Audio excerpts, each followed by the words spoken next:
So today is a story of Daniel, but it's a story of Daniel that we very commonly know as Daniel in the lion's den. It's a pretty common story, and something I think we see about Daniel throughout his entire life, throughout the entire book of Daniel. We see that Daniel really is a man of integrity. He really knows what integrity is, and he really possesses it, whatever it may be. You know, all throughout the Bible, you have good people who are presented as good people in good ways, but the Bible's very honest. And a lot of times we see that dark side and that shady side, even of good people. But Daniel, we don't see that quite so much in his accounts. And I think that's at least partially because Daniel really is a man of great integrity. And that's what I want to look at today is integrity. But what exactly is integrity? I actually had Hunter doing a little bit of research for me this week, studying integrity specifically in the ministry of Billy Graham. And he had he wrote some stuff for me, just some of his insights and some of his ideas about it down. And he wrote this one, I have one quote from Hunter that I really like. He said, "A person who possesses honesty, sincerity, wholeness, and is upright is a man of true integrity." Now I like that because I think he got a good grasp of what integrity is there, but at the same time, he says if you possess these, then you have true integrity. As opposed to false integrity, as opposed to just the appearance of integrity. Well, yeah, it is possible to have that just appearance of integrity. And so today, in the story of Daniel, in Daniel chapter 6, I want to look at three definitions of integrity, of true integrity that we're going to see in Daniel's life. Now, prior to this point, Israel had been living in the land that God gave them, but they kept turning away from God, and so God allowed the Babylonians to come in and take over Israel, and they took them all into exile. So they've been all living in another country at this point. And Daniel is one of the men, one of the Israelite men, who is actually put in a governing position in this foreign government. And he's in charge of a lot of stuff, and he does a good job, and he's an honest man. And so he rises up through the ranks, and he gets to where he's a really highly ranked person in this government. And there are some other people there that don't like that idea. There's even talk Daniel might get promoted again, and they don't like that. They don't like Daniel, and they have a problem with it. And so that's where our story starts. In Daniel 6, verse 4, it says, "At this time, the administrators and the satraps," those are the people who don't like Daniel, "they tried to find grounds for charges against Daniel in his conduct of government affairs, but they were unable to do so. They could find no corruption in him because he was trustworthy and neither corrupt nor negligent. Finally, these men said, 'We will never find any basis for charges against this man Daniel unless it has something to do with the law of his God.'" So that's the first definition of integrity I want to look at. Integrity is right living on a regular basis. It's not necessarily a one-time thing. Now at this point, Daniel's one of the highest ranked officials in the entire country. What you have is 120 satraps, and they kind of govern all the country and all the people. And above them, those 120 guys, they answer to 3 administrators. Daniel is one of those 3 administrators, and those 3 only answer to the king. And there's actually talk, there's rumors that Daniel is going to be promoted up to just under the king, above the other 2 administrators. And these guys don't like that, and they're trying to find all these problems with Daniel, trying to point out things he's done wrong so that he won't get that promotion. But when they look and start looking for all the stuff all the stuff that he's done wrong, they can't find anything. Apparently, he has not helped himself to some of the country's money. He has not accepted bribes. He has not done things like that. And these men that are trying to accuse him of it, they're pretty shady types. They probably do it all the time. And they're surprised they can't find anything wrong that Daniel's done. Apparently, Daniel had lived his life so consistently up to this point that his integrity was completely protecting him. There was nothing he could be pinned with. That just goes along with Scripture. Proverbs 10:9 tells us the man of integrity walks securely, but he who takes crooked paths will be found out. Basically, what these men are doing to Daniel here is a mudslinging campaign. You know what I mean by mudslinging campaigns?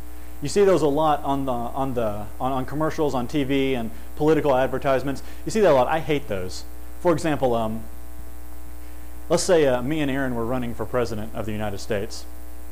I might do a mudslinging campaign. I might put up a commercial, be a 30 or 60-second commercial, and it'll start off, "I'm Nathan Crow, I approve this message." And then I'll show a lot of pictures of Aaron, and they're all black and white. You take the colors out of all of them because it just makes it look worse, and that just makes them look worse for some reason.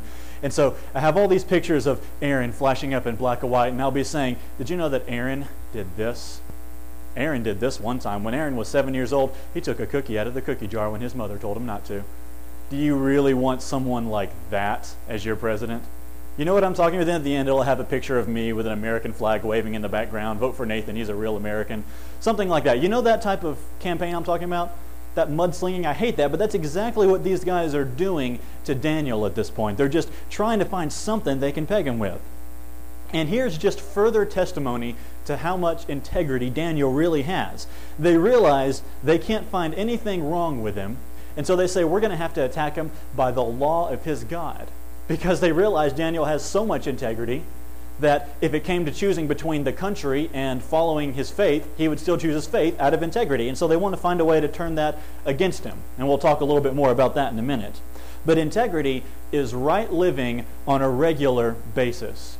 I used to go to school with a girl who would do certain things that weren't very good, and she would do them a lot, and she would do them in public, and she knew they weren't good. Everybody knew she shouldn't have been doing it. And people would stand around and laugh at her while she did it, and she would laugh too. Oh, it's funny, I'm doing something I'm not supposed to. But then again, this girl always professed to be a Christian, and she went to church on a regular basis. One time I asked her, why do you keep doing things like this? You know you're not supposed to. And she said, it's okay. I know God's just going to forgive me anyway. Well, there's no consistency in that lifestyle. There's no integrity in that type of thing. You know, one good act can demonstrate integrity to some degree, but really, to be a real person of integrity, it has to be a consistent lifestyle. Really, what I think it comes down to is a matter of being fully dedicated to God. You know, Joseph was a really good example of this. When Joseph was living in Egypt, he showed that he was really a man of integrity. He was working for a man named Potiphar, and Potiphar had put him in charge of his entire house. Joseph could do anything with all of Potiphar's stuff. He was trusted that much.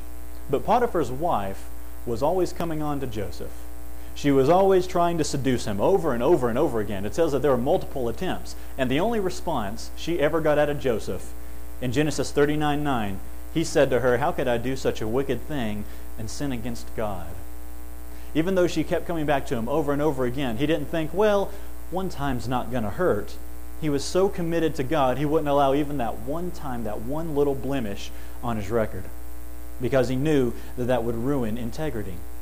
When Billy Graham, who really was a man of integrity, when he was doing his campus crusades for Christ and traveling around, he had a particular practice he had to follow, because he knew that one tiny little stain in integrity or in the appearance of integrity can really hurt someone's credibility.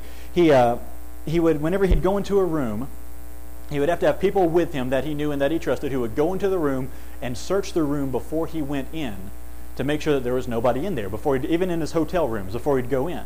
Because apparently there was the legitimate fear and the legitimate danger that if Billy Graham were to walk into a room, I guess someone had threatened it or attempted it before, that a naked woman could jump out and grab onto him while someone snapped a picture.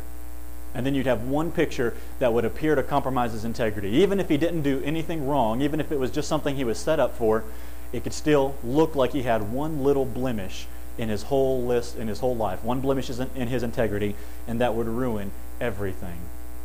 He understood the value of integrity and integrity on a regular basis. So to be people of integrity, we have to live out that type of lifestyle consistently. Now that doesn't mean we can never have done anything wrong. If that's the case, nobody would be a person of integrity. It doesn't mean that if you've done something very bad in your life, you can never be a person of integrity again. What it means is we can't constantly teeter back and forth between right and wrong. Integrity is full devotion to God. And realistically, who doesn't want to be a person of integrity? You know, it's a consistent lifestyle that we should strive for. And it's really easy for us to think that those little things that slip by, that's okay every now and then. As long as I'm mostly good, those little things are all right. But they're not consistent. If we're looking at integrity in terms of dedication to God, those things are not consistent enough for them to be okay. You know, I'm usually pretty honest. I work pretty hard, so it's okay for me to slack off a little as long as my boss isn't looking. I'm pretty committed to my wife. I stick close to her, so it's okay for my thoughts to wander to other women every now and then. I'm pretty calm. I'm a pretty collected person, so it's okay if I lose my temper every now and then if somebody makes me really mad. But that's not the way it works. Real integrity is a consistent thing.